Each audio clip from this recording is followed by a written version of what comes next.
செங்கல்பட்டு சட்டமன்ற தொகுதி. இந்த செங்கல்பட்டு சட்டமன்ற தொகுதியில் 2021 சட்டமன்ற தேர்தலில் திமுக சார்பில் வரலட்சுமி அப்படிங்கிறவங்க வெற்றி பெற்று இருக்கிறாங்க. இவங்க வந்து 2வது முறையாக வெற்றி பெற்றிருக்கிறாங்க. சரிங்க சார், சரிங்க சார். பெற்றாங்க. இங்க வந்து அதிமுகவை சேர்ந்த கஜேந்திரன் வந்து தோல்வி அடைந்திருக்கிறாரு. திமுக 1,30,000 வாக்குகள் வாங்கியிருக்குது. அதிமுக 1,03,000 வாக்குகள் வாங்கியிருக்குது. நாம் தமிழர் 26,000 வாக்குகள் வாங்கியிருக்கிறாங்க. மக்கள் நீதி மையம் 4,000 வாக்குகள் வாங்கியிருக்கிறாங்க.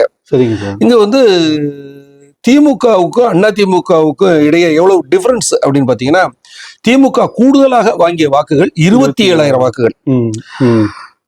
அடுத்து செங்கல்பட்டு 2024 மக்களவை தொகுதியில